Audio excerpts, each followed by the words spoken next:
গভীর রাতে সবাই প্রিয় মানুষটির সাথে চ্যাটিং করে না। কেউ কেউ এমনও আছে যে পুরনো এসএমএসগুলো দেখে আর ভাবে মানুষ কত সুন্দরভাবে মিথ্যা কথা বলতে পারে।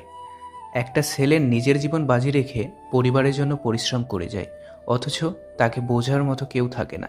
কে অবহেলা করলো, কে কষ্ট দিল, কে কথা বলল আর কে বলল না। এখন এসব নিয়ে ভাবি না, নিজের মতো একা আছি, ভালো আছি। তুমি ওই মানুষটাকে সর্বদা সুখে রাখো যাকে তুমি রোজ আয়নাতে দেখো। রেগে গিয়ে কিছু করার আগে একবার ভাবুন, প্রতিটা রাগেই জীবন থেকে কিছু না কিছু কেড়ে নেয়। মানুষ মুক্ত খুঁজতে গিয়ে খাঁটি সোনা হারায়, আর শেষে পায় চকচকে লোহা, যা কিছুদিন পরেই মরিচা ধরে যায়। মাঝে মাঝে ইচ্ছে করে রাগ দেখিয়ে অভিমান করে কিছু একটা করে বসি, কিন্তু পরে ভাবি কার উপর রাগ অভিমান করব? আমার তো রাগ অভিমান বোঝার মতো কেউ নেই। হাজার আনন্দ মাটি হয়ে যায় যদি সেটা ভাগ করে নেওয়ার মতো মানুষ না থাকে। পা না ভিজিয়ে হয়তো সাগর পাড়ি দেওয়া যায়, কিন্তু চোখ না ভিজিয়ে জীবন পাড়ি দেওয়া অসম্ভব। কারো মুখের হাসি দেখার জন্য নিজের কান্নাটা লুকিয়ে রাখার নামেই হয়তো জীবন। যার ঘাম ঝরানো টাকায় আমরা সুগন্ধি মেখে বেড়াই, তিনি হলেন বাবা। পশু পাখিরাও একে অপরকে বোঝে, আর মানুষ, সে তো সবসময় অন্যকে নিচু করার সুযোগ খোঁজে। জীবনযাত্রায় তোতা পাখি হয়েও না, ঈগল হও। তোতা পাখি অনেক কথা বলতে পারে, কিন্তু উড়তে পারে না। ঈগল নীরব, কিন্তু আকাশ ছুঁতে পারে। আগে খুব বকবক করতাম, এখন চুপ থাকতে শিখে গেছি। আগে সবার সাথে থাকতে ভালোবাসতাম, এখন একা থাকতে শিখে গেছি। আগে হাসতে খুব ভালোবাসতাম, এখন হাসার আগে দুইবার ভেবে দেখি। এখন সময়ের সাথে সাথে জীবনটাই পাল্টে গেছে। মানুষ বড়ই আজব, যে অবহেলা করে তার পেছনেই দৌড়ায়, আর যে গুরুত্ব দেয় তাকেই অবহেলা করে। ভুলে যেতে পারাই ভালো। যে মানুষ কোনো কিছু ভুলতে পারে না, সে শেষ পর্যন্ত পাগল হয়ে যায়। জীবনটা যদি এতই আনন্দময় হতো, তাহলে পৃথিবীতে আসার সময় মানুষ কান্না করে আসতো না। সবচেয়ে খারাপ একাকিত্ব হলো নিজেকেও ভালো না লাগা। যে করবে পরের উপকার, যে দেবে টাকা ধার, যে করবে ভালো ব্যবহার, এই তিন গুণ আছে যার, নিশ্চিত তার বাস উপহার। আমি মানুষকে অনেক কাছ থেকে দেখেছি, মানুষ আসলে দূর থেকেই অনেক বেশি সুন্দর। আমরা সেই জাতি যে 200 টাকার চোরকে গাছে বাঁধি, আর 2000 কোটি টাকার চোরকে স্যার বলে ডাকি। আয়নার কাজ যদি ঝাপসা থাকে, নিজের ছবিও স্পষ্ট দেখা যায় না। তেমনি নিজের মন যদি পরিষ্কার না থাকে, কাউকেই ভালো লাগে না। মান্যতা দেওয়া ভালো, কিন্তু ততটুকুই যতটুকুতে নিজের মানহানি না হয়। সম্মান করা ভালো, তবে ততটুকুই যতটুকুতে নিজের আত্মসম্মান বজায় থাকে। গুরুত্ব দেওয়া ভালো, তবে ততটুকুই যতটুকুতে নিজের যোগ্যতা ছোট হয় না। অনেক সময় অতিরিক্ত ভালোবাসার কারণে আমরা আমাদের সঙ্গীকে কোনো কিছু বলি না, এমনকি কোনো অন্যায় করলেও তাকে সেটা বলি না। আর এই বিষয়টি সম্পর্কটাকে আরও পাঞ্চে করে দেয়। অতীত শেখায়, বর্তমান কাঁদায়, আর ভবিষ্যৎ বেঁচে থাকার স্বপ্ন দেখায়। কেউ ব্যস্ত না, তোমাকে যার যতটা প্রয়োজন সে তোমাকে ঠিক ততটাই গুরুত্ব দেবে। জলে না নামলে যেমন সাঁতার শেখা যায় না, তেমনি জীবনে খারাপ সময় না আসলে মানুষ চেনা যায় না। ছুরির আঘাতের চেয়েও বেশি কষ্টকর কিছু মানুষের কথার আঘাত। অন্যের ভালো দেখলে যে হিংসা করে, সে মানুষ নয়, সে মানুষের মতো দেখতে কিন্তু অমানুষ।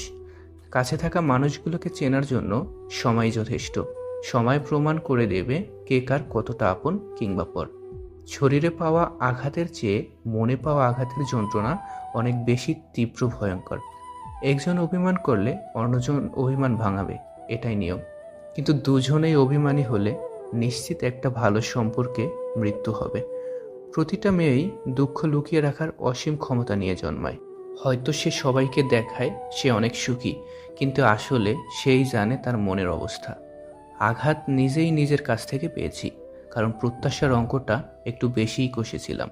কোনো ব্যাপারে একটা মানুষের দুর্বলতা থাকতেই পারে, তার মানে এই নয় যে সুযোগ বুঝে আপনি তাকে সেই জায়গাতেই আঘাত করবেন।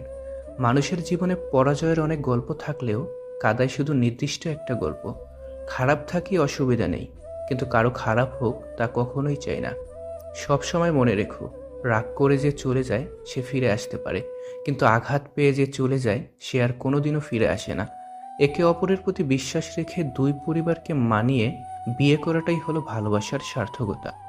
কাউকে খুব বেশি ভালো বা মন্দ বুঝতে যাবেন না, এতে আপনি খারাপ হয়ে যাবেন। বরং তাকে ছেড়ে দিন। সে যখন ঠকবে অথবা বিপদে পড়বে, সে এমনিতেই আপনার মূল্য বুঝতে পারবে। কিছু জিনিস কখনো পুরনো হয় না, তেমনি কিছু মানুষ কখনো পুরনো হয় না। প্রতিদিন নতুন করে ভালো লাগা জন্মায় তাদের প্রতি। জয়ের জন্য অনেক সাধনা প্রয়োজন, কিন্তু পরাজয়ের জন্য একটু ভুলেই যথেষ্ট। পাত্তা দেওয়া কমান, দেখবেন জীবন অনেক সহজ হয়ে গেছে। ইঁদুর খাঁচায় কেন বন্দি হয় জানেন? কারণ তারা বুঝতে পারে না ফ্রিতে রুটি কেন দেওয়া হচ্ছে। তাকে নিয়ে খুশি থাকতে শেখো, যে তোমাকে পেয়ে আর অন্য কাউকে চায় না। খুব বেশি ভালোবাসলে 3টা ক্ষতি হবে। নাম্বার 1, অতিরিক্ত ঘনিষ্ঠতার কারণে তার কাছে আপনি সস্তা হয়ে যাবেন। নাম্বার 2, চাইলেও খুব বেশি ব্যক্তিগত কথা তাকে বলতে পারবেন না। নাম্বার 3, নিজস্বতা হারাবেন। জীবনে তুমি তাকেই বিশ্বাস করো যে তোমার কাছে কোনো প্রতিদান চায় না। কথার ফাঁকেও কথা থাকে, বুঝতে যদি পারো মানুষ চিনবে, কিন্তু তাতে বন্ধু কমবে আরও। মিথ্যার কোনো ভবিষ্যৎ নেই। এটা হয়তো তোমাকে সুখী করবে, কিন্তু মনে রেখো কাল তোমাকে এর জন্যই কাঁদতে হবে। গুরুত্ব দিলে বিরক্ত, আর না দিলে অভিযোগ। এভাবেই শেষ হয়ে যায় দুটো মনের যোগাযোগ। জীবনে এমন কিছু কষ্ট আছে যা মানুষকে সহজে বলা যায় না। নিজের মূল্য বুঝতে শেখো, না হলে যে কেউ তোমাকে ব্যবহার করে ছুঁড়ে ফেলে দেবে। সব মানুষ একই রকমের হয় না। কিছু মানুষ পাশে থেকেও আপন হয় না, আবার কিছু মানুষ দূরে থাকলেও পর হয় না। কোনো সম্পর্ককে বাঁচিয়ে রাখার দায়িত্ব একজনের নয়, দুজনের হওয়া উচিত। সেই সম্পর্ক কখনোই ভাঙে না যে সম্পর্ক টিকিয়ে রাখার জন্য দুজনেই সমান চেষ্টা করে। যতই উপকার করো মানুষ ভুলে যাবে, কিন্তু ভুল করে একটু ক্ষতি করে দেখো, আজীবন মনে রাখবে। যতদিন চুপচাপ সহ্য করে যাবেন ততদিন আপনি খুব ভালো। যেদিন আর সহ্য করতে না পেরে ফেটে পড়বেন রাগে, সেদিন হয়ে যাবেন অভদ্র মানুষ, আর আপনাকে নাম দিয়ে দেবে ভালো মানুষ ভাবতাম। কারো সাথে নিয়মিত কথা বলার অভ্যাস করবেন না। সে হঠাৎ করে কথা বলা বন্ধ করে দিলে দম বন্ধ হয়ে আসবে। মানুষ তখনই তোমার অতীতকে টেনে আনে যখন তোমার বর্তমানকে সহ্য করতে পারে না। যাকে সত্যিকারে ভালোবাসা দেয় সে অপমান আঘাত করলে হাজার আঘাত দিলেও তাকে ভোলা যায় না। ভিডিওটিতে থাকা কথাগুলোর মধ্যে কোনো একটি কথা যদি আপনার ভালো লেগে থাকে, তাহলে ভিডিওটিতে একটি লাইক দেবেন এবং একটি কমেন্ট করে যাবেন। আপনার একটি লাইক এবং কমেন্ট আমাদের পরবর্তী ভিডিও তৈরিতে অনেক উৎসাহিত করে।